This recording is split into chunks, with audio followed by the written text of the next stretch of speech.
Tonight on Piers Morgan Uncensored, one of the most fascinating and controversial polemicists on the planet. Dr. Jordan Peterson's books became overnight hits. Millions watch him online, and his tours pack theatres across the world. He's a clinical psychologist whose fans treat him more like a rock star. And tonight, we go toe-to-toe and most definitely uncensored. From London, this is Piers Morgan Uncensored. Well, good evening from London and welcome to a special edition of Piers Morgan Uncensored. Dr. Jordan Peterson, one-on-one. He's a clinical psychologist turned culture warrior and one of the world's most famous and infamous intellectuals. His books are instant bestsellers. Tens of millions watch him online. Legions of fans swear by his straight-talking guidance. What I've recommended to people is clean up your room. But his outspoken views on issues like feminism. The taming of the wild man, essentially, by the desirable and virginal woman. And if you think women don't want that, then you better bloody well come up with an explanation for 50 Shades of Grey. And gender. You won't use my pronouns, so I'm pretty sure you're my enemy, yes. Yeah, well, I know you think that, but I don't believe that using your pronouns is going to do you any good in the long run. Have made him a lightning rod for controversy. Almost 40 million people have now seen this notorious interview with a British news show. You're exercising your freedom of speech to certainly risk offending me, and that's fine. I think more power to you as far as I'm concerned. Except you haven't sat there and... I'm just trying to work that out. I mean... Ha, gotcha. Celebrity friends face criticism just for meeting him. He's loved, he's loathed, but he's never ignored. And tonight, Jordan Peterson is uncensored.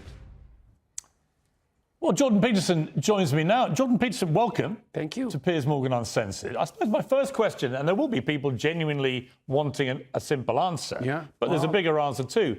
Who is Jordan Peterson? Well, I'm a clinical psychologist and a professor, and I'm doing that on a broader scale now, I suppose. But it's an extension of what I've done since 1987, really.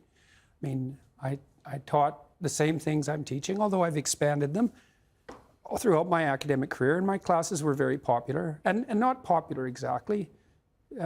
The students found them extremely useful. Why have you become so notorious? Because I look at it as, I've actually watched a lot of your lectures. Mm-hmm. I've listened to hours of you and Joe Rogan talking about stuff.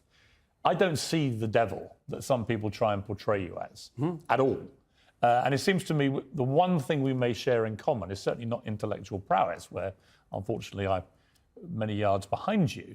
But what we do share, I think, is that a lot of people seem to have drawn an opinion about us based on either what they've seen in a tiny clip, taken out of context a lot of the time, or what they've been told to think about you by other people. Yeah, well, that's some of it. I mean, I got tangled up in a political controversy in Canada. I mean, tangled up. I put my foot in it to some degree because I wasn't very happy with what I regarded as government overreach in relationship to who is in possession of my tongue. And I decided a long time ago, and really a long time ago, that I was going to say what I thought, and sort of independent of the outcome. You know, often people craft their speech. You know, I could have come here on your show, for example. I spent half an hour thinking, well, what do I want out of this show? But I don't think like that. I wanted to come here and have a conversation with you. You don't actually make notes, I'm told, before your big I make lectures notes, and but I speeches. generally don't use them. So I have to prepare, you know. And are they different when you go on tour? Is every night different? Yes. I never do the same. How do you lecture decide twice. what to talk about? Well, at the moment, sometimes I'm taking questions from the audience, and so I just do a Q&A, but I don't look at the questions before I go on stage. And I ask my wife, who asked me the questions, not to show them to me.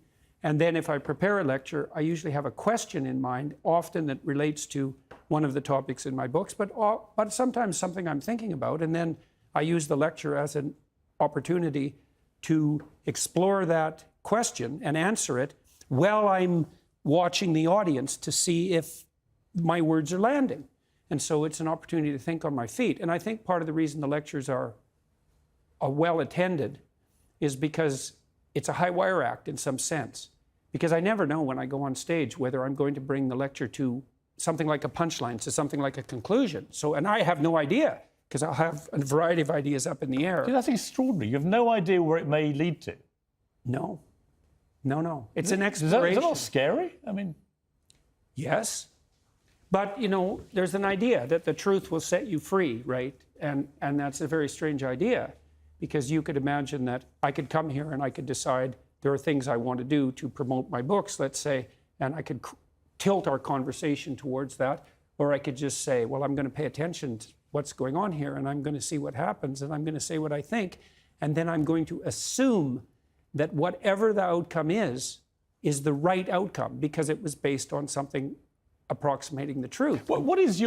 ultimately, what is your goal? What is the point of Dr. Jordan Peterson? What do you hope to achieve through what is now huge global fame?